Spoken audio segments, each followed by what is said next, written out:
a decade of screams and scares, we're digging up treasures that time impairs. Welcome to Rotting Reels Reviews, where we dig up the forgotten horrors that time tried to bury. I'm Bobby, and tonight we are talking about a movie that I genuinely, unironically love.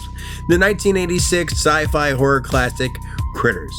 Let's get one thing straight right out the gate. People love to dismiss this movie as just another Gremlins cash grab, but honestly that is a massive disservice to how incredibly fun and well crafted this movie actually is. Critters leans way harder into its sci-fi B-movie roots, blending a classic alien invasion story with a backwoods monster movie.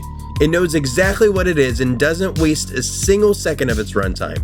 The pacing is ridiculously tight, the balance between horror and comedy is spot on, and the practical effects are charmingly gooey. It's not just a ripoff, it's a bona fide 80s masterpiece that stands proudly on its own four furry little feet. If you haven't seen it recently, do yourself a favor and revisit it. And to celebrate this underrated gem, today I'm giving you 10 things you didn't know about Critters. Let's peel back the fur. Number 10. It wasn't a Gremlins ripoff. This movie was actually scripted way before Gremlins stole the spotlight. The script was written in 1982, 2 whole years before Gremlins even hit screens. Director Stephen Herrick swears the story was born purely from his childhood nightmares of tiny monsters chasing him. Gremlins might have gotten all the glory, but Critters was ready to roll first. They even had to rewrite parts of the script later on just to make it less similar. Number 9. The War of the Worlds connection, the sleepy Kansas town in the movie is called Grover's Bend. Cute, right? Actually, it's a sneaky shout out to Grover's Mill, the exact spot where Orson Welles' fake aliens land in his infamous 1938 War of the Worlds radio broadcast that caused a nationwide panic. So when those kites crash land, it's basically history repeating itself. Number 8. The Subtitled F-Bomb. Amid all the chomping and rolling, you might think these little furballs are just spitting angry alien gibberish, and to our ears they are. But if you pay attention to the official subtitles in one specific scene, you'll catch a critter dropping an F-bomb. While they aren't speaking crystal clear English, the translation confirms that these space pests have a seriously filthy vocabulary. Imagine being the subtitle guy making the call that a specific alien gurgle translates perfectly to a swear word. Iconic. Number 7. The shape-shifting bounty hunters. You remember Ugg and Lee? The faceless intergalactic cops sent to hunt down the Krites? Well, Ugg takes the form of the massive Earth rock star Johnny Still. That's actor Terrence Mann.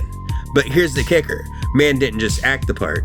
He actually sang that incredibly cheesy synth-heavy 80s anthem Power of the Night featured in the movie. The filmmakers basically produced a legit, full-blown MTV-style music video just for the space bounty hunter gag. Number 6. The ultimate final mom. Dee Wallace, yes. Cujo's terrified owner and the howling werewolf victim is the fierce farm mom here.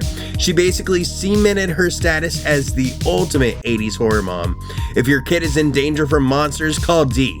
She'll shotgun him while baking cookies. Legend. Number 5. The language of the Krites. All those creepy critter chitters?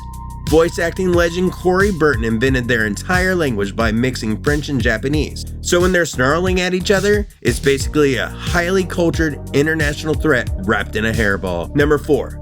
Cartoon inspiration. Creature designer Charles Chiodo based the Krite spinning rolling attacks directly on the Looney Tunes Tasmanian Devil.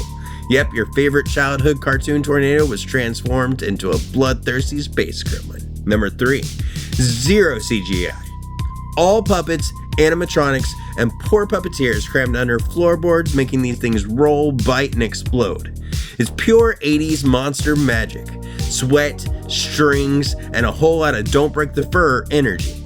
That practical charm is a huge reason why the movie still holds up today. Number 2. A massive return to investment. The movie was made for just $3 million and grossed over $13 million. Now, New Line Cinema, long before their Lord of the Rings empire, smelled the profit and immediately greenlit sequels. Low budget, high carnage, the American dream. Assuming that dream involves furry aliens eating your face. And number 1, the Glorious E.T moment. There's a brilliant moment where a critter bites the head off an E.T doll.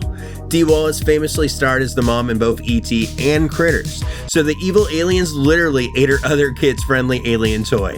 Savage, poetic, and horrifyingly hilarious. So there you have it. Proof that Critters deserves way more love. It's underrated, overbitten, and still terrifyingly fun after all these years.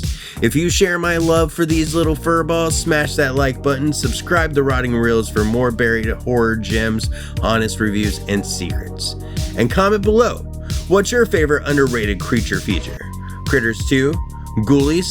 Something even more obscure?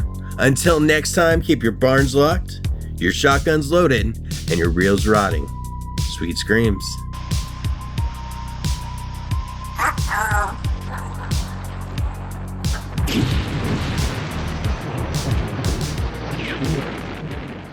Subscribe to Rotting Reels. Subscribe to Rotting Reels.